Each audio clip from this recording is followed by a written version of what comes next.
Urutan sakit tumit. Okey, Puan Yati bertanya, untuk sakit tumit, siapa dia sakit tumit, ambil ilmu ni saya nak bagi. Okey, Puan Yati, yang paling bagus anda kena ambil semua set lengkap untuk sakit tumit. Tapi Puan Yati, saya akan bagi beberapa yang penting untuk Puan. Puan buat yang ni dulu Okey Puan, jom. Langkah pertama Puan Yati, kita gabungkan senaman dan juga urutan. Saya masuk senaman paling senang untuk Puan Yati sakit tumit kan. Okey, Puan baring macam ni, angkat kaki kanan. Okey, silangkan jari belakang paha, silangkan jari. Okey. Lepas tu tumit ni wajib naik, mesti kena naik, dia akan attack tumit tu. Tolak ke atas, tolak sampai sakit. Selagi tak sakit buat, dah sakit tahan 5 saat. Okey, 1 2 3 4 5, macam tu.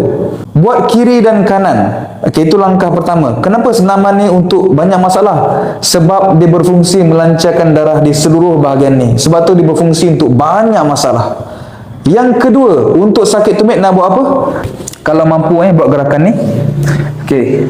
Luruskan kaki kanan, lipat kaki kiri. Tangan letak tepi. Okey, lepas tu okey, kaki ni mesti kena tegak tau, tegak. Jangan bengkok lutut, mesti kena jatuh. Mesti kena betul buat gerakan ni. Kaki jangan masuk bawah. Okey, mesti kena letak tepi. Betul-betul macam ni. Tangan letak tepi.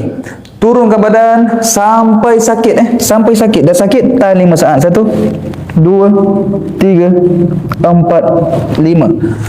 Puan Yati, buat kiri kanan. Okey, buat 5 saat, minima 3 kali ulang. Paling bagus 5 kali. Kalau Puan buat 2 tu je, dah ada perubahan. Saya percaya dah ada, pasti ada perubahan dengan izin Allah. Okey, yang ketiga saya tambah. Okey. Puan urut bahagian betis di bahagian tengah ni. Ya, di bahagian tengah-tengah ni. Yang selari dengan tumit, letak minyak, tekan dekat tengah-tengah, tolak. Okey, nak guna 2 jari pun boleh. Macam ni.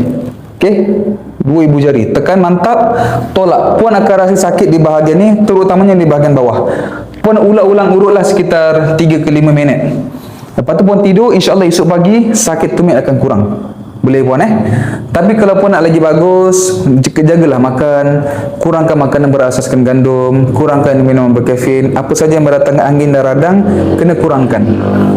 Kalau Puan ada minyak arji, sebelum tidur sapukan minyak arji. Yang paling bagus sapu daripada belakang paha ni, belakang paha, bawa ke pelipat lutut sampai ke betis. Yang tu yang paling bagus.